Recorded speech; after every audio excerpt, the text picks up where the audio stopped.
Alhamdulillahirabbil alamin wassalatu wassalamu ala asyrafil anbiya wal mursalin wa ala alihi wa sahbihi ajma'in. Alhamdulillahirabbil alamin, kita bersyukur kepada Allah. Pada hari ini kita insyaallah akan melanjutkan pelajaran kita tentang kaidah fikih yang kita ambil dari kitab yang ditulis oleh Syekh Abdurrahman bin Nasir As-Sa'di yang berjudul Al-Usul Al-Qawaid wal Usul Al-Jami'ah wal Furuq At-Taqasim Al-Badi'ah An-Nafi'ah. Dan sebagaimana yang biasanya, kita akan mulai pelajaran ini dengan mengambil kaidah-kaidah yang pendek-pendek terlebih dahulu, dan kaidah tersebut lebih mudah dipahami. Dan pada malam hari ini kita akan membahas kaidah yang ke-14 dalam kitab beliau ini. Sebelumnya kita akan murajaah dulu. Minggu lalu kita membahas dua buah kaidah. Coba dibuka catatannya. Dibuka catatannya yang minggu kemarin atau modul yang minggu lalu ya. Al-Qaidah Al-Ashirah. Kaidah yang keempat, yang ke-10. Kaidah tersebut berbunyi al-bayyinatu 'alal mudda'i wal yaminu 'ala man ankar fi jami'il huquq wad da'wa wan nahwiha. Wajib bagi seorang yang mengklaim untuk mendatangkan bukti yang mendukung klaimnya.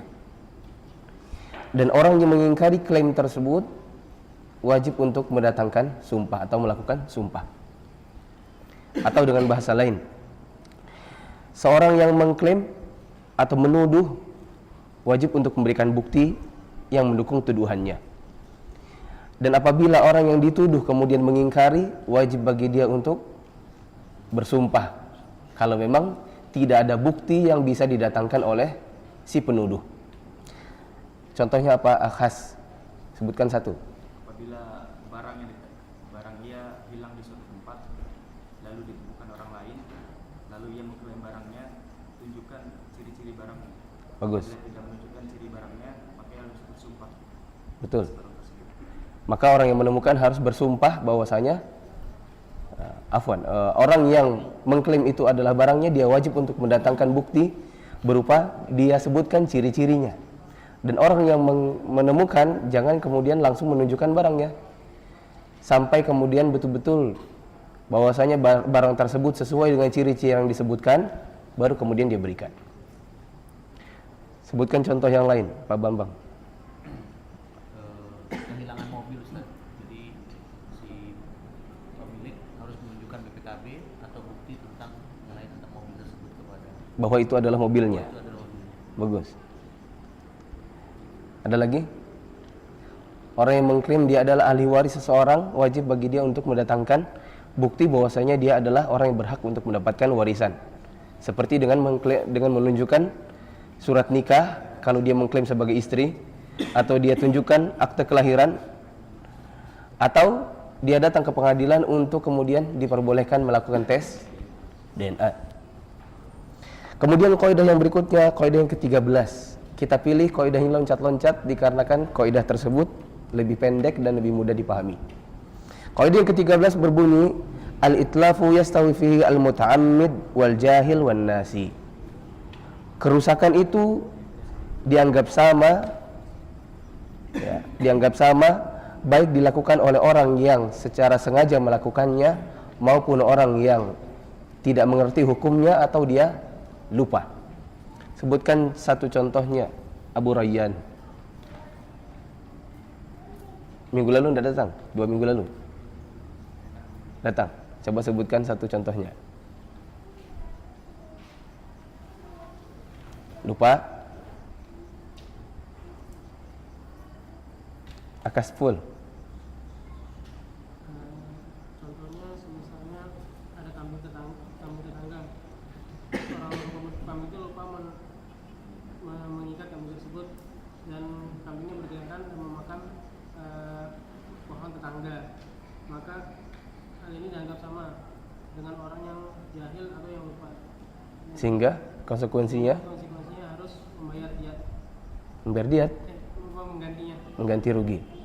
Ada orang memiliki kambing lalu dia lupa mengikatnya. lalu kemudian kambingnya lari ke halaman tetangga dan makan tanaman-tanaman milik tetangga. Dia katakan saya lupa mengikatnya. Lalu tetangganya meminta ganti rugi, maka wajib bagi dia untuk mengganti rugi. Dan tidak bisa dianggap dia lupa lalu kemudian dianggap tidak ada ganti rugi. Tidak bisa dia mengatakan saya kan lupa. Dan lupa itu kan tidak mengapa. Al-insanu mahallul khata' wan nisyan. La yukallifullahu nafsan illa usaha. Itu tidak bisa. Karena dianggap sama, baik dia lupa maupun dia sengaja. Sekarang kita masuk ke kaidah yang berikutnya. Kaidah yang ke-14. Yang bunyinya apa? Auf. Tolong sebutkan, bacakan. Kaidah ke-14.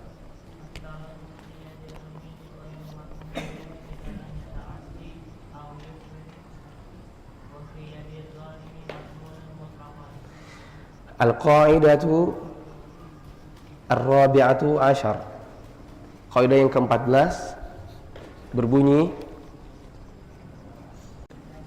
at-talifu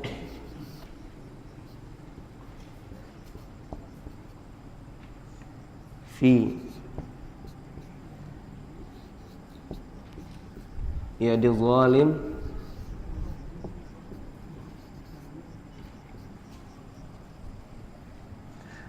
at-talifu fi yadil amin.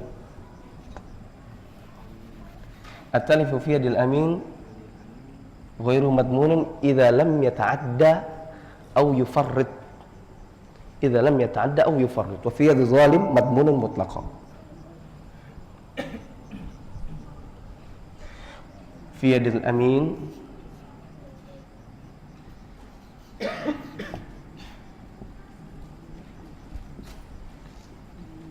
في يد الأمين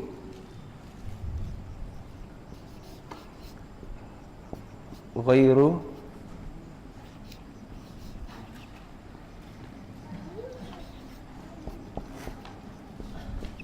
مضمون إذا لم يتعدى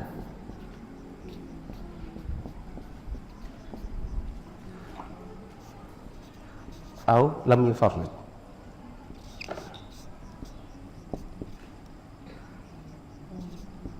يفرط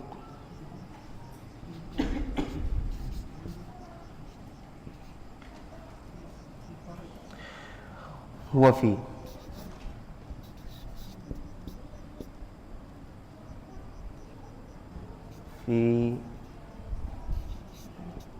يد الظالم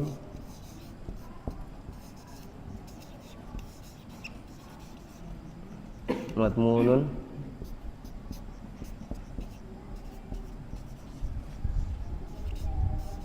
mutlaqo.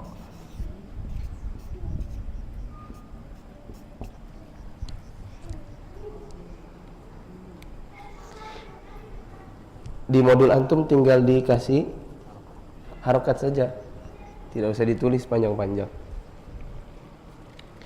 At-talifu fi yadil amin ghairu madmunin idza lam yata'adda aw yufarrid. Wa fi yadil zalim madmunun mutlaqan. Ibu-ibu silakan ditulis, saya bacakan. At-talifu fi yadi al-amini ghairu madmunin idza lam yata'adda. Di dalnya itu ada tasdid dan harokatnya fathah. Idza lam yata'adda au yufarrid. Yufarrid, to-nya pakai sukun. Wa fi yadi az-zalimi madmunun mutlaqan. Apa artinya?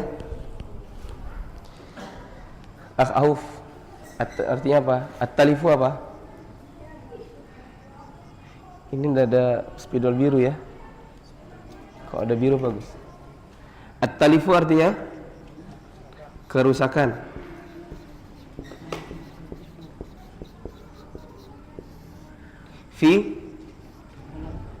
Fi ikhwan semua. Fi apa?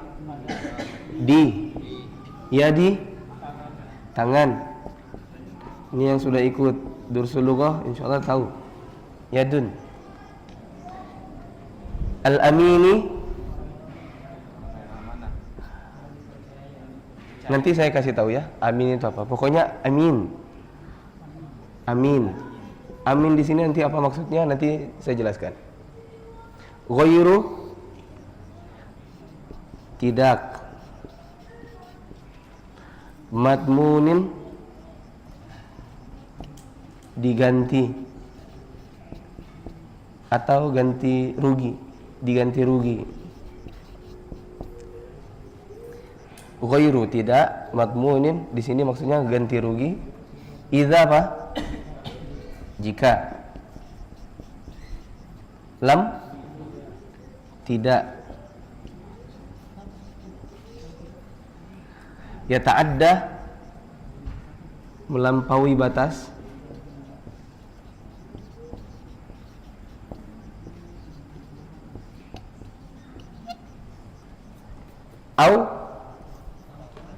Atau ini keterlaluan kalau tidak tahu ya. Atau yufarrid, tafrid itu apa artinya? Lalai. Ya akhi, antum tufarrid, antum tafrid itu lalai atau meremehkan. Wa apa wa? Dan fi di sudah ya di atas ya. Ini dan fi di ya di tangan. Zalim ya zalim. Nanti saya jelaskan maksudnya apa. Madmun ganti rugi, diganti rugi.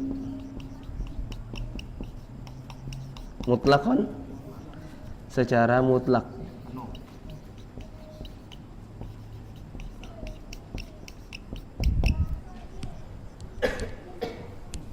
Coba ikhwan ikuti ya. Saya baca kalimatnya apa, artinya apa. At-talifu. Afwan. Artinya saja. At-talifu fi yadi al-amin ghairu madmunin idza lam yata'adda au yufarrid wa fi di yadi az-zalim orang yang zalim madmunun diganti rugi mutlaqan. Sudah ya artinya? Sekarang kita baca sama-sama kaidahnya apa bunyinya. At-talifu. Ikuti at-talifu. Fi yadil amin ghairu madmunin idza lam yata'adda au yufarrid wa fi yadil zalim madmunun mutlaqan. Ulangi. At-talifu fi yadil amin ghairu madmunin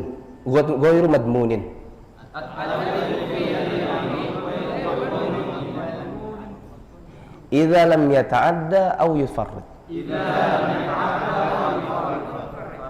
wa fi yadiz zalim madmunun mutlaqa. Apa maksudnya dari kaidah ini? Perhatikan ya.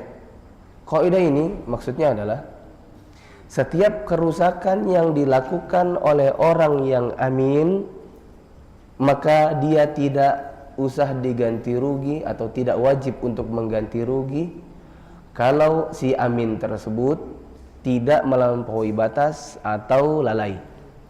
Tetapi apabila kerusakan itu terjadi di tangannya orang yang zalim, maka dia mengganti rugi secara mutlak.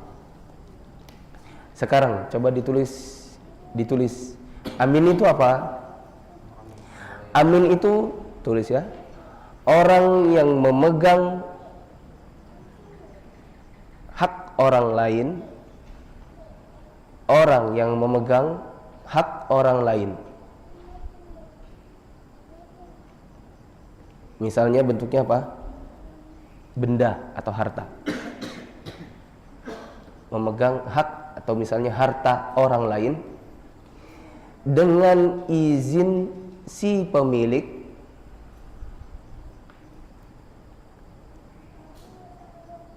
dengan izin si pemilik atau izin Allah dan Rasulnya.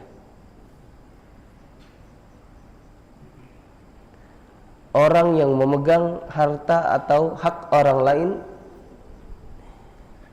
dengan izin siapa? Dengan izin pemilik atau izin Allah dan Rasulnya. Karena ada yang tidak dengan izin pemilik, tapi Allah dan Rasulnya mengizinkan. Apa itu nanti kita sebutkan. Sudah? Antum siapa namanya? Abu Faruk. Oh, yang guru Ibnu Umar. Ya. Coba sebutkan definisi amin tadi. Orang yang memegang hak orang lain, contohnya benda atau harta orang lain dengan izin pemilik atau izin Allah dan Rasul. Ya. Contoh dari amin. Tulis. Apa contohnya amin? Bang, Satu,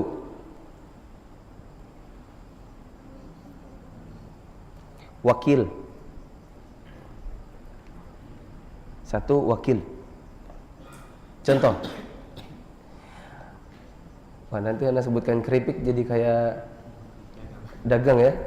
Anda mau bilang tadi, fulan jualan keripik singkong.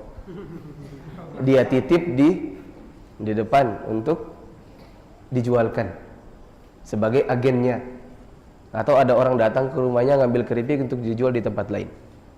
Berarti orang tersebut adalah wakil, sebagai agen, maksudnya adalah wakil. Dan dia mengambil keripik itu dengan izinnya siapa? Dengan izin si pemilik. Berarti dia adalah orang yang amin, orang yang memang diberikan kepercayaan untuk memegang harta benda si pemilik keripik untuk dijualkan. Fulan adalah seorang karyawan. Dia bekerja sebagai sopir di perusahaan.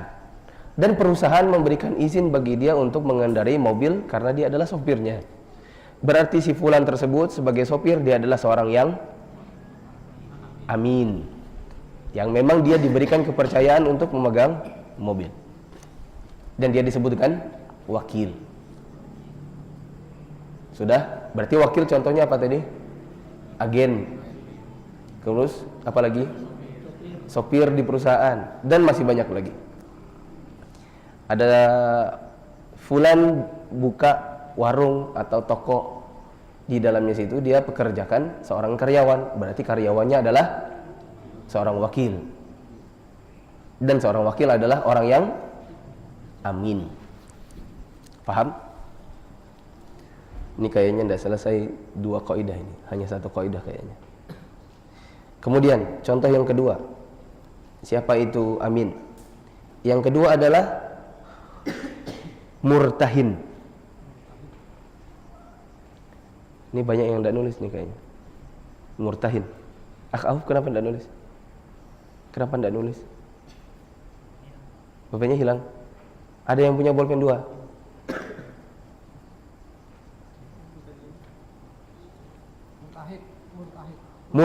Murtahin. Maaf, minta ininya.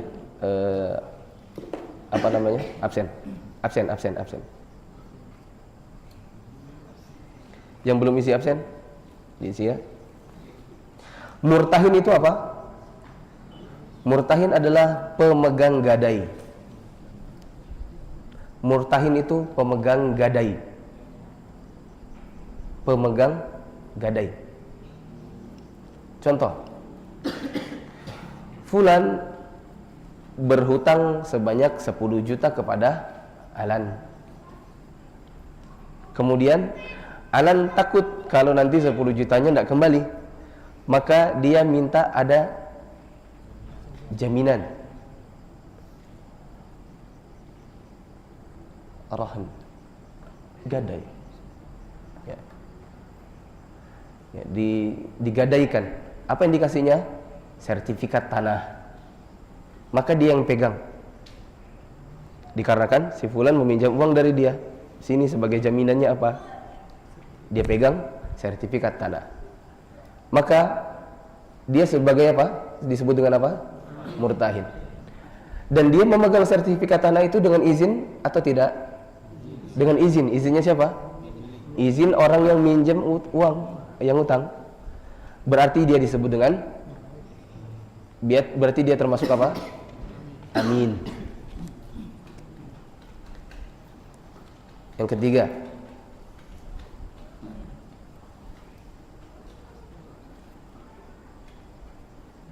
seorang wali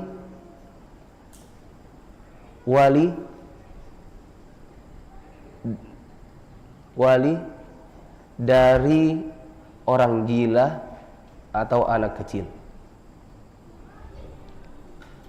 Wali dari seorang yang gila atau anak kecil.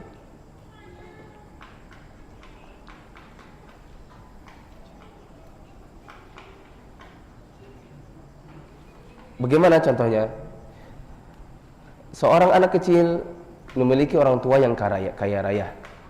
Suatu hari orang tuanya kecelakaan dan meninggal, sehingga tinggallah dia seorang diri dengan kekayaan yang diwariskan oleh orang tuanya.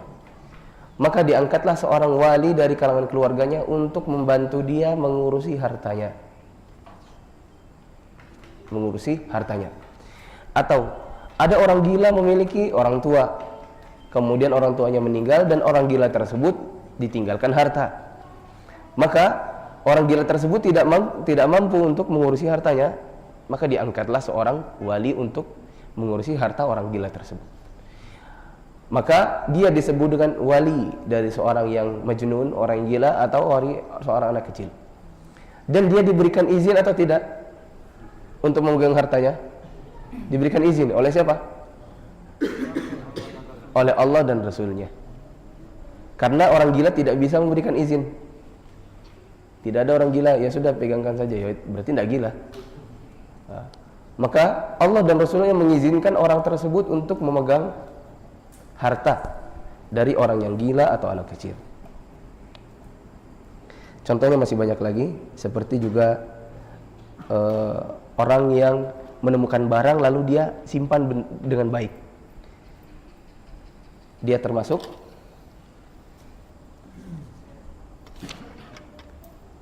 sampai belakang ini ya.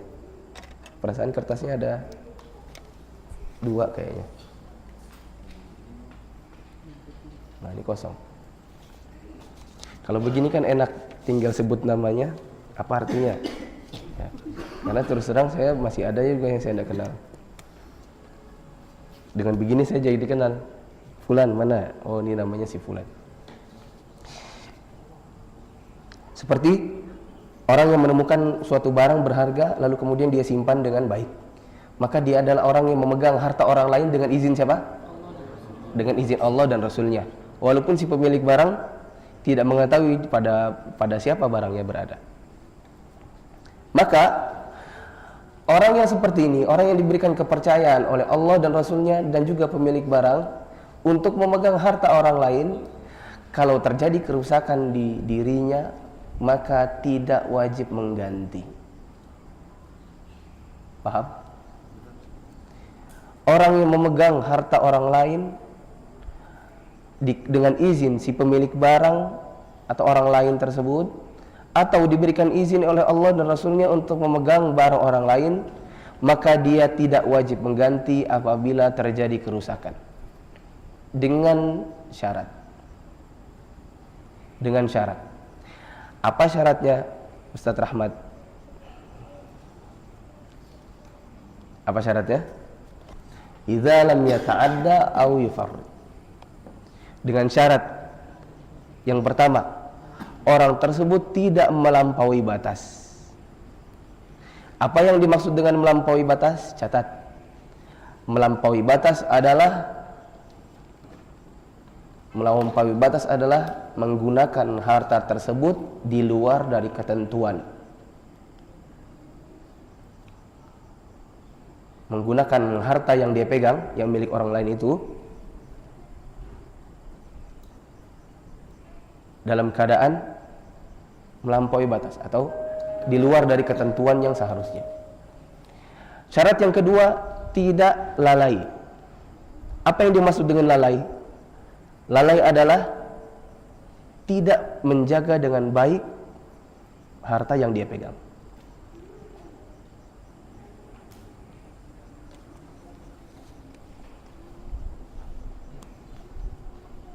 Saya ulangi. Yata'adda artinya melampaui batas.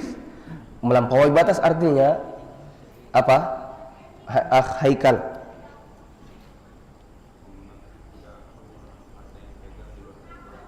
Menggunakan harta yang dia pegang di luar dari ketentuan yang seharusnya. Adapun syarat yang kedua yaitu tidak lalai. Dengan syarat dia tidak lalai. Apa yang dimaksud dengan lalai? Ian. Mana Ian? Ya. Tidak menjaga dengan baik.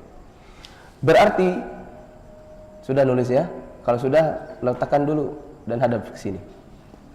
Berarti kaidah ini berbunyi, kerusakan yang terjadi pada orang yang amin atau orang yang memegang harta orang lain dengan izin si pemilik barang atau dengan izin Allah dan Rasulnya, maka kalau terjadi kerusakan di tangannya saat dia memegang barang tersebut, maka tidak wajib mengganti kalau dia tidak melampaui batas atau berbuat apa?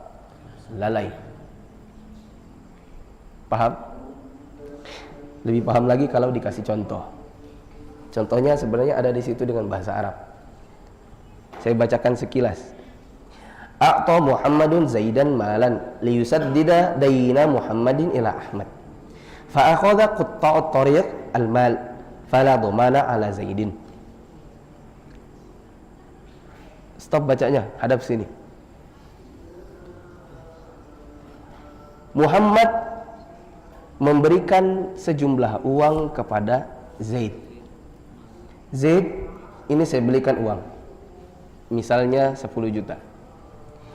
Tolong bayarkan utang saya kepada Ahmad. Kan kamu mau ke rumahnya ya? Iya, saya mau ke rumahnya. Bisakah saya titip uang ini 10 juta? Tolong kasihkan kepada Ahmad sebagai bayaran utang saya. Maka maka Zaid pun mengambil uang 10 juta tersebut dari Muhammad untuk diberikan kepada siapa? Kepada Ahmad. Saya ulangi. Muhammad titip uang kepada Zaid untuk diberikan kepada siapa? Kepada Ahmad. Dalam rangka apa? Bayar utang. Maka Zaid ini memegang 10 jutanya Muhammad dengan izin dia atau tidak? Dengan izin dia. Kalau dengan izin dia berarti dia adalah seorang yang amin. Dalam hal ini dia adalah wakil. Tolong wakilkan saya bayarkan utang, ini uangnya. Berarti dia adalah seorang yang amin. Ternyata di sepanjang jalan ketika sedang melintasi jalan, karena rumahnya kira-kira misalnya 1 jam perjalanan dengan naik mobil. Sesampai ini di tengah jalan, ada orang lempar paku di tengah jalan sehingga bocorlah mobil si siapa? Si Zaid. Bocor mobilnya, tidak bisa jalan. Ketika tidak bisa jalan, tidak mau berhenti, lalu kemudian datang orang-orang yang merampok atau membajak atau memalak. Serahkan uangmu, harta atau nyawa? Atau Pak? Nggak bisa. Harta atau nyawa, nggak boleh atau. Ya sudah hartanya. Buka semua. Didapat apa? Uang 10 juta. Miliknya siapa? Miliknya Muhammad. diambil sama para pembajak tadi, pemalak. Sampai di rumahnya Ahmad, tidak ada uang yang bisa diberikan. Sekarang pertanyaannya, apakah Zaid wajib untuk mengganti 10 jutanya Muhammad atau tidak? Jawabannya tidak wajib. Kenapa tidak wajib? Dikarenakan dia adalah amin. Dan dia tidak melampaui batas, dia tidak lalai. Karena kan dia sedang jalan, kemudian ada orang yang ngerjai, dilempar paku, lalu bocor, lalu kemudian tidak bisa jalan, lalu dipalak. Maka tidak ada kewajiban bagi Zaid untuk mengganti uang yang dimiliki Muhammad yang harusnya diberikan kepada Ahmad. Paham? Sekarang Muhammad menitipkan uang 10 juta kepada Zaid lagi. Kemudian dia katakan, tolong sampaikan 10 juta ini kepada Ahmad sebagai ganti utang saya, bayarkan utang saya. Sampai di jalan, lihat ada motor masih baru 1 tahun misalnya, dijual yang harga pasarannya 14 juta, dijual hanya 10 juta. Pas itu 10 juta. Ini saya pakai aja dulu.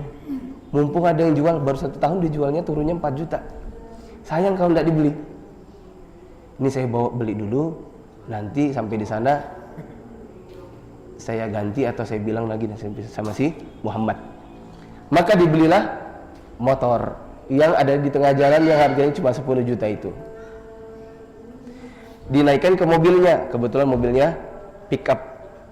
Dinaikkan ke atas. Ternyata sepanjang jalan mobilnya oleng, lalu terbalik dan jatuh pula motornya. Dan motornya rusak parah, misalnya masuknya jurang, tidak bisa lagi diambil. Pertanyaannya, apakah Zaid wajib untuk mengganti uangnya Muhammad atau tidak? Jawabannya wajib untuk mengganti. Kenapa? Karena dia melampaui batas. Apa itu? Uang tersebut dititipkan kepada dia untuk diberikan kepada Ahmad untuk bayar hutang dan bukan untuk beli motor. Berarti dia menggunakan harta yang dia pegang tidak dengan ketentuan yang seharusnya, berarti dia melampaui batas.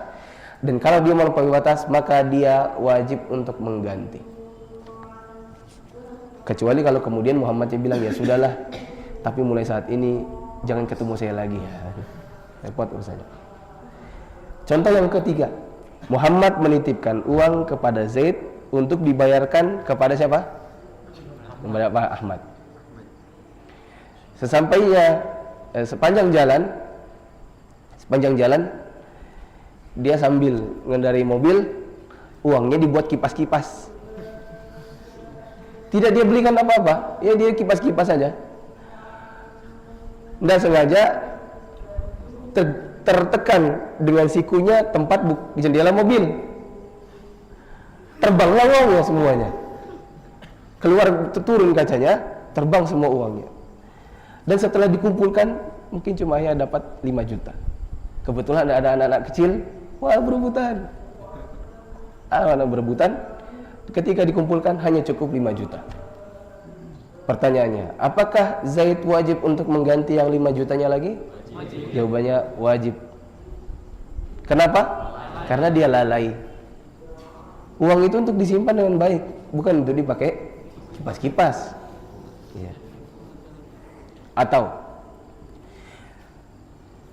si fulan itu tadi wakil ya. Sekarang bagaimana dengan gadai? Muhammad meminjam uang kepada Zaid. Sesuai dengan kasus yang pertama. Ahmad pinjam uang kepada Muhammad. Sebanyak berapa? 10 juta. Kata Muhammad, saya kasih pinjam uang 10 juta tapi dengan syarat ada jaminannya. Apa jaminannya? Motormu tinggal di sini. Ya sudah, tinggallah motornya. Berarti pada dasarnya si Muhammad itu murtahin, dan murtahin itu adalah seorang yang amin. Kenapa amin? Karena pemilik motor menitipkan motornya kepada dia dengan izinnya dia. Paham? Sampai sini paham? Pak Wahyu mana? Paham enggak? Oh, belum. Pas kebetulan dia lagi jalan. Ulangi. Ahmad meminjam uang 10 juta kepada Muhammad. Muhammad mau meminjamkannya dengan syarat Ahmad titipkan motornya sebagai jaminan. Sudah? Sampai sini? Kemudian pada suatu hari motornya itu ditaruh di depan rumah, dinyalakan oleh dia dalam keadaan di luar pagar rumah, dinyalakan motornya ada di situ, kuncinya yang gantung di situ, lalu dia masuk ke dalam rumah. Lalu motornya dicuri orang. Apakah kemudian motornya harus diganti oleh si Muhammad atau tidak? Jawabannya ganti. Kenapa diganti? Karena dia lalai. Jaminan itu tidak boleh digunakan. Kalau digunakan maka jadi riba jatuhnya. Kalau ada orang pinjam uang, lalu ada sesuatu yang dijadikan gadai, misalnya motor, lalu dia bilang saya mau tapi saya pakai motornya kemana-mana ya, itu berarti statusnya adalah meminjam uang dengan ada manfaat yang ditarik, dan kullu qardin jarra naf'an fahuwa riba. Setiap utang yang mengambil manfaat maka dia statusnya riba, berarti itu tidak boleh. Tapi kalau terus bagaimana motornya? Ya boleh hanya dinyalakan sekedar untuk dipanaskan karena takut rusak. Tapi kalau mau dipakai kemana-mana, statusnya harus diubah menjadi sewa, harus dia bayar, tidak bisa dia gunakan. Kalau dia mau pakai itu motor, maka harus disewa statusnya, 100.000 sehari misalnya. Paham? Kemudian dikarenakan dia pakai, dia nyalakan lalu ditaruh di tempat di mana orang bisa mencuri, berarti dia statusnya lalai, dan karena lalai maka dia wajib untuk mengganti. Paham sampai sini? Insyaallah paham. Maka kaidah ini berbunyi at-talifu fi yadil amin fala dhamana alaihi atau ghairu madmunin illa idza lam yata'adda aw yafarrid. Itu baru kaidah pertama. Ada kaidah yang kedua berbunyi wa fi yadiz zalim madmunun mutlaqan. Dan di tangan orang yang zalim dia wajib untuk mengganti secara mutlak. Tadi 3 contoh yang pertama itu baru sekedar contoh dari penggalan kaidah pertama. Adapun kaidah yang berikutnya yang berjudul wa fi yadiz zalim madmunun mutlaqan, itu berbunyi adapun kerusakannya kalau di tangannya orang yang zalim maka dia wajib untuk mengganti. Catat. Apa itu zalim? Zalim berarti lawannya amin. Apa itu? Seseorang memegang harta atau hak orang lain apa? Tanpa seizin si pemilik barang dan juga tanpa izinnya siapa? Allah dan Rasulnya. Makna zalim, saya ulangi. Zalim maksudnya adalah orang yang memegang hak atau harta orang lain tanpa seizin si pemilik barang atau tanpa izin Allah dan Rasulnya.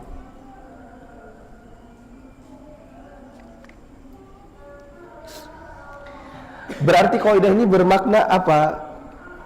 Abu Ahmad Al-Fatah. Mana Abu Ahmad Al-Fatah? Ya. Berarti kaidah ini maksudnya apa?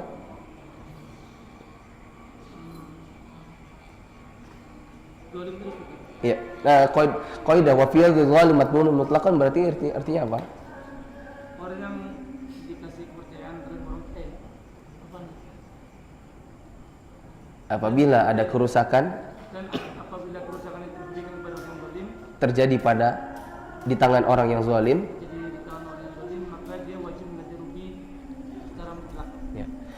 Dan apabila kerusakan itu terjadi di tangannya orang yang zalim, yaitu orang yang memegang harta benda orang lain tanpa izin si pemilik atau tanpa izinnya Allah dan Rasulnya, maka dia wajib untuk mengganti secara mutlak. Contohnya bagaimana? Tulis ya. Contohnya pencuri. Ada orang mencuri uang atau mencuri motor atau mencuri HP. Kemudian di CCTV kelihatan siapa dia dan ketahuan orangnya. Ketika dia ditangkap, dia katakan barangnya sudah jatuh, hilang, sudah saya pegang. Kemarin saya juga bawa itu HP lalu dipalak orang. Apakah dia wajib mengganti? Jawabannya wajib untuk mengganti. Kenapa? Karena dia adalah orang yang zalim, yaitu memegang harta benda orang lain tanpa izin orang yang punya atau tanpa izin Allah dan Rasulnya. Fulan datang ke masjid menggunakan sendal jepit, pulang bawa sepatu bermerek. Bawa sepatu bermerek. Ketika dia pulang, rupanya si pemilik sepatu tersebut tetangganya sendiri, tetangga sebelah rumah. Si tetangga yang sebelah rumah tadi pulang jalan kaki, cekeran, nyeker, nggak pakai apa-apa, karena ngambil sendal orang juga nggak boleh. Mau nggak mau dia nyeker. Ketika pulang, lewat berapa hari, ketika lewat depan rumahnya dan dia ngintip atau tidak sengaja melihat ke rumput tetangga, di situ ada sepatunya. Maka dia masuk. Assalamualaikum. Waalaikumsalam. Maaf, ini kayaknya sepatu saya kemarin hilang. Saya tahu ini ciri-cirinya, itu di bawah sudah ada namanya misalnya. Mas kemarin yang bawa ya? Iya Pak, saya yang bawa. Mohon maaf ya Pak. Oh, saya ambil ya? Iya. Tapi mohon maaf Pak, kemarin waktu jalan tidak sengaja kepelecok sehingga solnya lepas dan sudah tidak bisa diperbaiki Pak. Atau tidak sengaja saya lagi makan, ada ayam, saya makan ayam, ayamnya jatuh ke atas sepatu, lewat anjing, anjingnya makan ayam plus sepatunya sehingga bolong-bolong. Kira-kira begitu. Jadi rusak itu barang. Apakah dia wajib mengganti? Jawabannya wajib mengganti. Dikarenakan dia adalah orang yang zalim. Karena dia adalah orang yang zalim. Ada seorang pergi ke suatu tempat menemukan HP. Dia tidak mengumumkan bahwasanya dia menemukan HP. Dia pakai. Padahal kewajibannya adalah diumumkan selama berapa? 1 tahun penuh. Di mana diumumkan? Di tempat di mana dia menemukan. Oh, saya sudah umumkan kok. Di mana? Di koran. Iya, orang tidak baca. Orangnya nyarinya di tempat di mana menemukan. Nah, dia wajib untuk mengumumkan selama 1 tahun di mana? Di tempat dia menemukan atau sekitarnya. Kemudian kalau dalam 1 tahun datang si pemiliknya, dia tanya, Mas yang dapat HP saya? Iya betul. Saya mau ambil itu HP. Tunggu dulu, apa ciri-cirinya? Oh, ciri-cirinya di belakangnya kalau dibuka casingnya ada foto saya. Nah, maka kemudian dibuka, oh ya benar, dan fotonya sama dengan yang mengklaim, berarti kasih. Sudah lewat 1 tahun, maka dia mulai menggunakannya. Tapi walaupun sudah bertahun-tahun lewat dan ternyata datang si pemilik barang, tetap wajib untuk dikembalikan. Dan tidak boleh dia katakan, kan sudah lewat 1 tahun, siapa suruh nggak ngambil-ngambil, ini sudah jadi milik saya. Tidak bisa. Itu sekedar status boleh dipakai, tapi tidak bisa dimiliki secara sempurna. Ternyata ada orang yang menemukan, tapi dia tidak mengumumkan. Dia pakai itu HP. Misalnya ketemunya di kantin sekolah. Fulan lagi sekolah atau kuliah. Ketika masuk di mat'am itu artinya apa? Tempat makan atau warung. Warung yang ada di sekolah, di kantin, ada sesama siswa atau sama mahasiswa ketinggalan HP. Lalu dia ambil. Dia tidak umumkan di kantin bahwasanya siapa yang kehilangan HP silakan menghubungi saya, nomornya sekian. Dia tidak umumkan. Dia pakai, lalu kemudian di suatu hari, akhirnya suatu hari dia kembali ke warung tersebut, lagi makan soto sambil pakai HP. Tidak sengaja terselip itu tangan, HP jatuh ke dalam soto. Ketika diangkat, dikutik-kutik sudah tidak bisa berfungsi. Pas lagi sibuk dengan kutak-kutik, aduh ini gimana ini? Lewat si pemilik, Mas, ini kan punya saya ya? Casingnya saya tahu ini punya saya. Itu lihat aja fotonya di belakang pasti ada. Lagi-lagi foto. Ya. Dia katakan, mohon maaf ini udah kecemplung gini. Ganti dong Mas. Ya gimana ganti, saya kan udah sengaja. Tidak bisa. Wajib bagi dia untuk mengganti. Kenapa? Karena dia menggunakan harta yang seharusnya tidak boleh dia gunakan. Berarti dia memegang harta yang seharusnya yang memang tidak diizinkan oleh si pemilik dan tidak diizinkan oleh Allah dan Rasulnya. Seharusnya dia menyimpannya dan tidak boleh digunakan. Dikarenakan dia menggunakan, berarti dia adalah yang zalim, dan ketika kerusakan terjadi di tangannya, wajib bagi dia untuk mengganti. Paham atau tidak? Paham atau tidak? Yang tidak paham, angkat tangan. Saya tidak suruh nanya, saya baru nanya. Siapa yang tidak paham? Antum tidak paham. Di bagian mana yang tidak dipahami? Yang anak amin itu. Amin.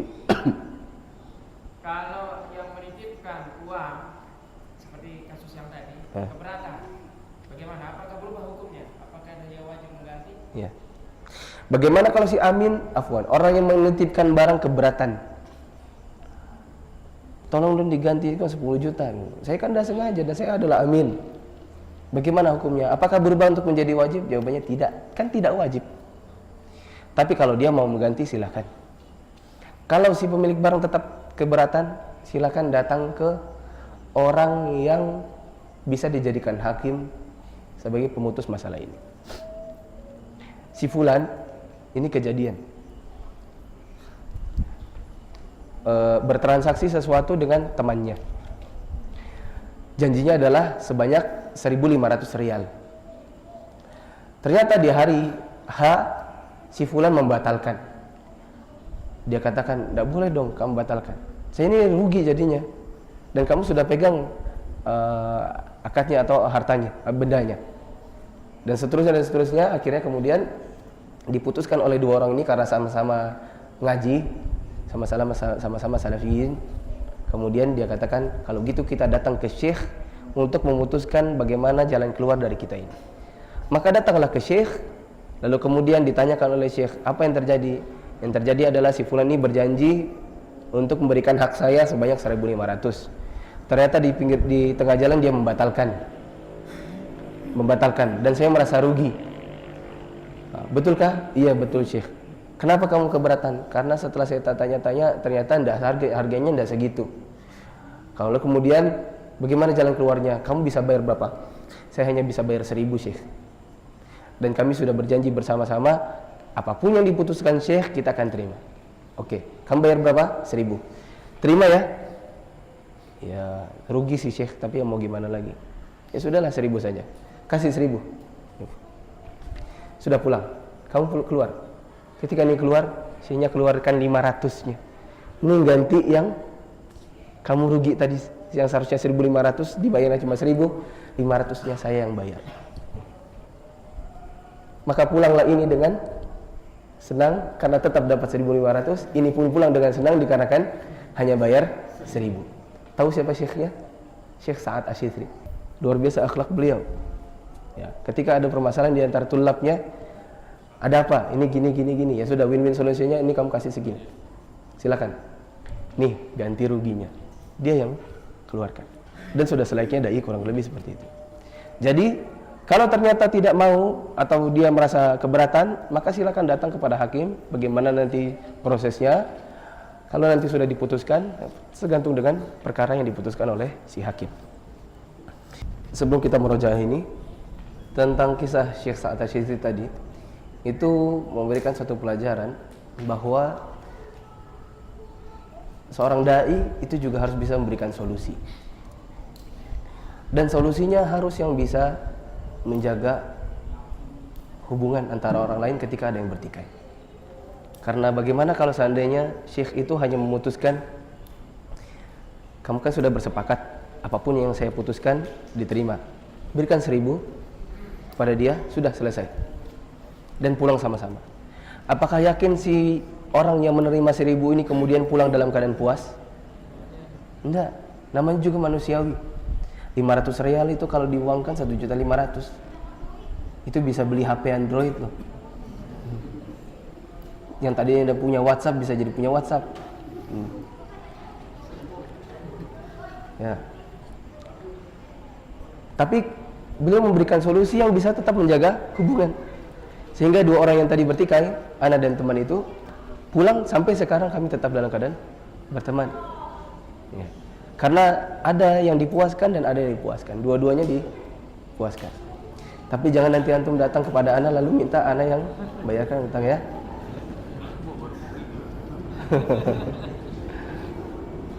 Kita merojaah sedikit. Dilihat modulnya. Baca sama-sama ya. Qaidah ini adalah qaidah yang keberapa? Ke-14. Apa bunyinya? At-talifu fi yadil amin. Ulangi.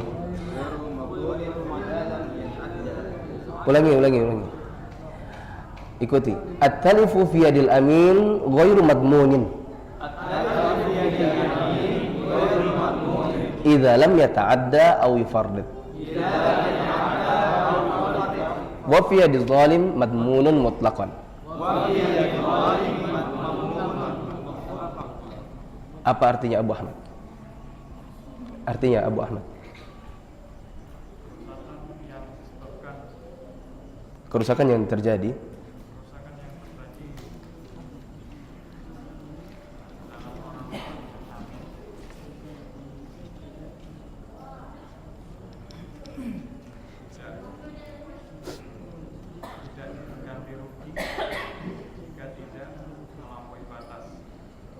atau ya. Kemudian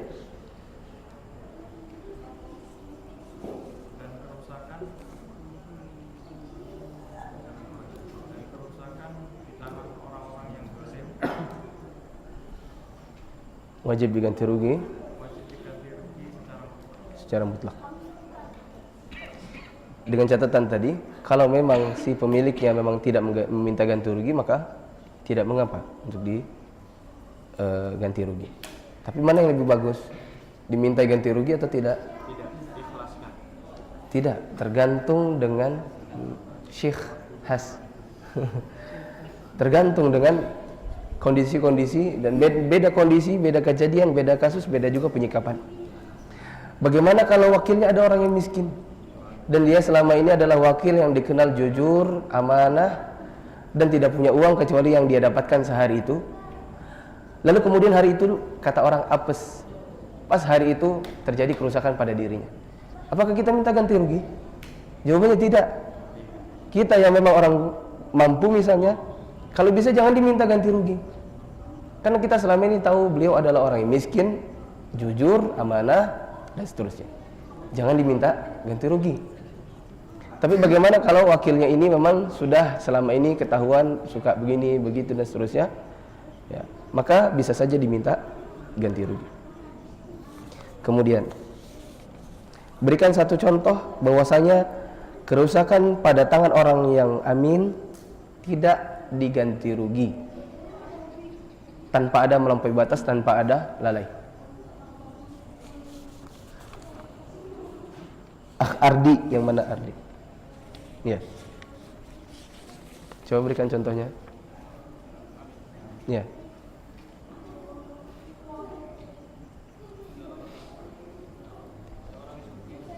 Ya.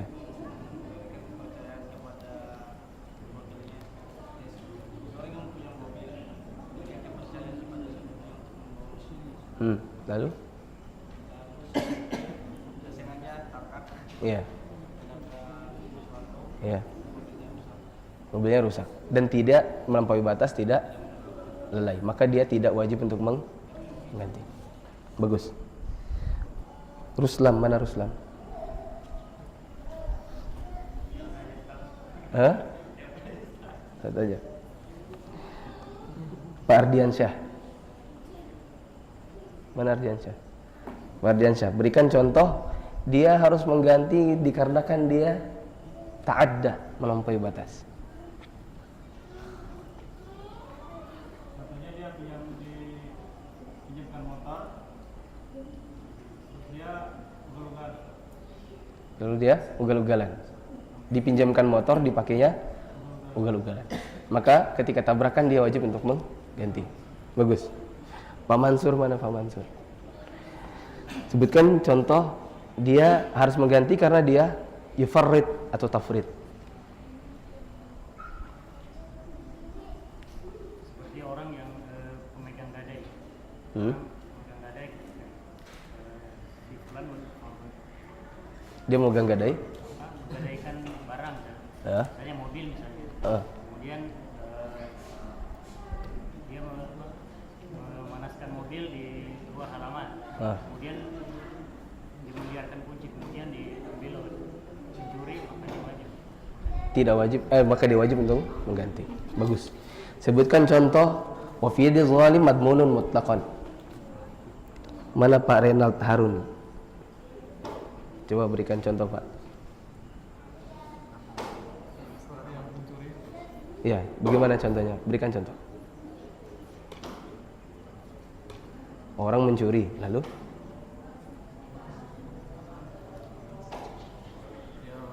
Contohnya seperti kadang-kadang antara saudara ambil barang milik saudaranya tidak berkata karena kedekatan hubungan, tapi ternyata barang itu rusak.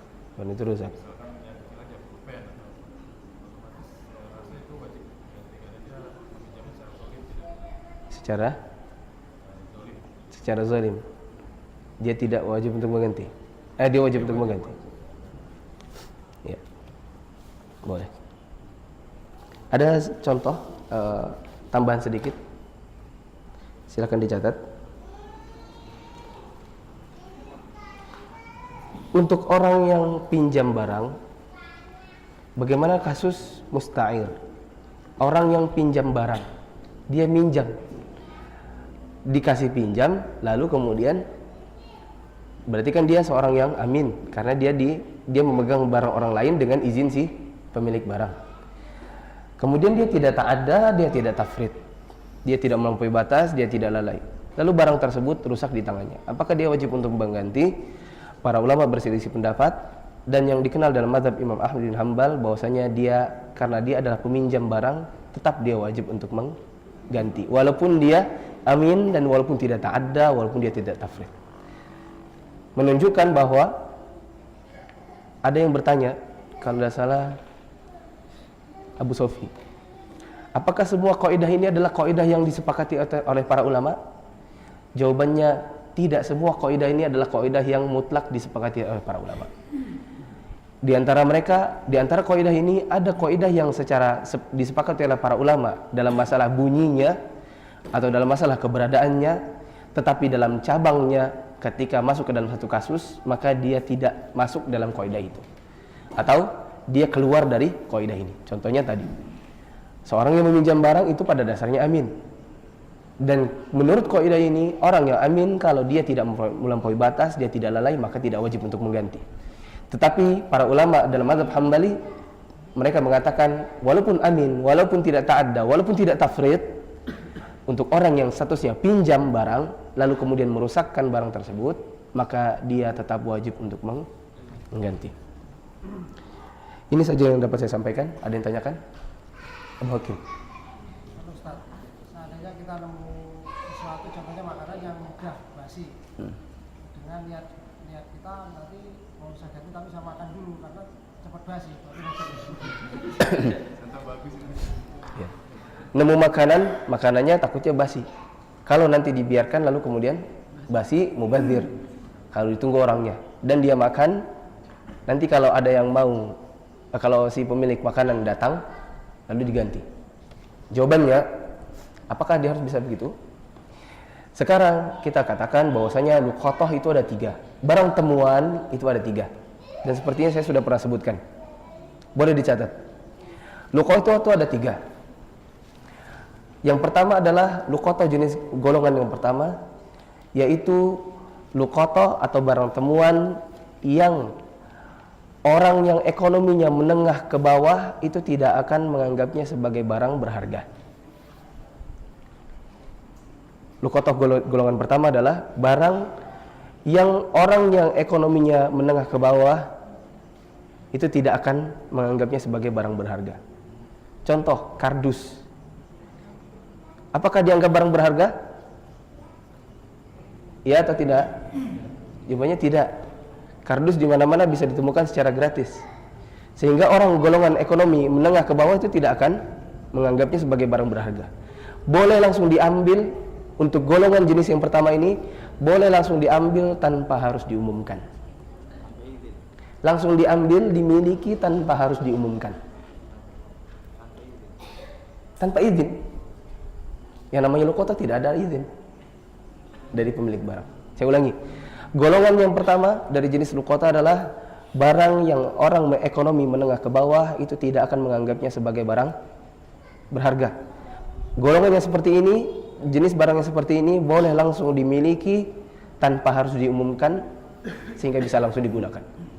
Contohnya kardus, batu 1 biji, kayu. Kalau di Indonesia ini, kalau di Jawa kira-kira uang 5.000. Kalau di Balikpapan mungkin uang 10.000 lah. Ketemu uang 10.000 di jalan, apakah harus diumumkan? Bikin pengumuman 1 tahun saya ketemu 10.000. Siapa yang merasa kehilangan 10.000 silakan ketemu saya. Jawabannya dia adalah wallahu a'lam bishawab, itu adalah golongan jenis luqata golongan pertama, boleh langsung diambil 10.000 itu tanpa harus diumumkan. Boleh langsung digunakan. Kalau mau diumumkan ya silakan. Nanti kalau datang orangnya ini saya ganti 10.000-nya, 10.000-nya saya sudah belikan sesuatu. Golongan yang kedua adalah orang yang ekonomi menengah ke atas atau orang yang pertengahan ekonomi menengah itu menganggapnya sebagai barang berharga. Contohnya HP, laptop, uang 100.000. 100.000 kalau kita berharga atau enggak? Insya Allah berharga ya. Orang yang ekonomi menengah berharga atau tidak itu? Insya Allah berharga. Kalau yang seperti ini maka wajib untuk diumumkan di mana dia temukan dan di daerah sekitarnya. Diumumkan selama berapa tahun? 1 tahun. Lalu kalau datang pemiliknya wajib untuk dikembalikan kalau memang ada bukti bahwasanya dia adalah pemiliknya. Nanti kalau setelah lewat 1 tahun boleh dia gunakan. Tapi walaupun lebih dari 1 tahun ternyata orangnya ketemu juga, misalnya setelah 5 tahun ketemu dengan pemiliknya, maka wajib untuk dikembalikan. Golongan yang ketiga, jenis golongan yang ketiga adalah hewan ternak. Hewan ternak yang ada di padang pasir misalnya, padang pasir, yang di padang pasir, dan dia akan selamat dari terkaman binatang buas yang masih kecil. Contoh, ada unta lari di padang pasir dan tidak diketahui pemiliknya. Ini unta ini kan besar. Apakah dia akan selamat kalau kalau singa didatangi bayinya singa? Ada bayi singa ngaum. Apakah dia akan selamat? Jawabannya selamat. Ada kambing.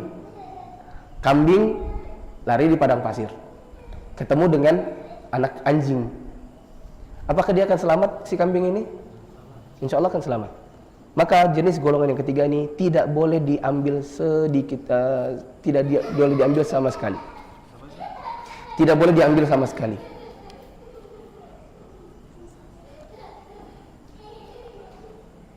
Tidak boleh diambil sama sekali. Ada orang punya sapi, sapinya mau disembelih. Ketika digiring lari sapinya masuk ke sawah-sawah, misalnya ke sana sawah-sawah. Di sana banyak ular kayaknya ya, ular kecil-kecil ya, mungkin ya. Mungkinkah dia selamat? Ya mungkin saja dia selamat. Apakah orang boleh ngambil? Jawabannya tidak usah diambil.